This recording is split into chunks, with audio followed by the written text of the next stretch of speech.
Mas antes, eu tenho uma curiosidade. Eu gostaria que você falasse até onde você achar que é interessante para o grande público e para a parcela da academia que, porventura, desconheça, sobre o Rousseau. Aonde ele nasceu, em que século ele viveu, como é que foi a formação dele. Uhum. Por gentileza. Tá.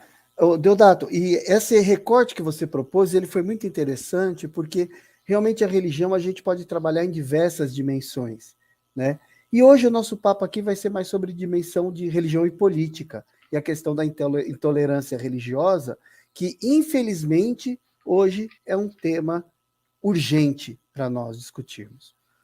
O Rousseau, ele é um clássico filósofo do século XVIII, né? É colocado entre os iluministas, e de fato eu acho que ele faz parte desse movimento de filosofia iluminista, mas o Rousseau, ele não é um racionalista, né? Ele vai na contramão de certas tendências iluministas que foram extremamente racionalistas.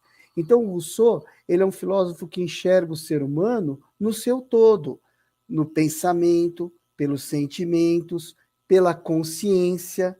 Então, ele distingue, né, consciência de razão. A consciência é muito mais ampla do que a razão. O Rousseau, ele tem uma formação autônoma, né? Ele não teve uma escolarização formal, não era um acadêmico formado em filosofia, como muitos intelectuais da época. Teve uma formação em casa, estudou em casa, que não tem nada a ver com o homeschooling de hoje, que é uma proposta que se aproxima do fascismo, né? Era uma coisa da época, né? Educação doméstica. Hoje a educação tem que ser pública, gratuita, para todos, inclusive a universidade. E então o Rousseau ele tem essa formação independente, é um grande leitor, um grande estudioso, e a partir de certo momento ele começa a ter projeção na cultura francesa. Ele é de Genebra, francófono, mas de Genebra, que era uma cidade-estado.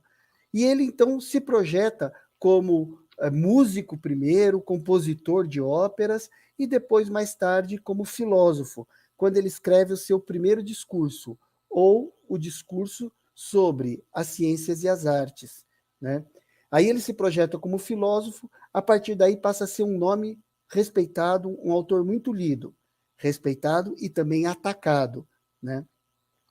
O Rousseau, ele é tanto romancista como filósofo, né? Então a gente encontra obras como Nova Heloísa, que é um romance, o Emílio, que é um romance filosófico, e o Contrato Social, que é uma obra filosófica, uma das mais abstratas que nós temos na história da filosofia ocidental. E aí o Rousseau, ele sofreu muitas perseguições, né, na época por causa dos seus paradoxos, das suas ideias que ousavam criticar os preconceitos da época, e a pressão foi muito grande, né? Até que chegou um momento que a casa dele foi apedrejada. Ele já era um senhor de idade, como nós, né, Deodato? Já está chegando aí aos 60 anos, e aí a casa dele foi apedrejada numa madrugada.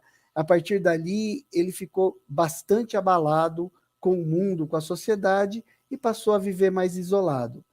No entanto, nos legou obras importantíssimas, que até hoje fazem grande sucesso, né? Porque são obras muito claras, muito acessíveis.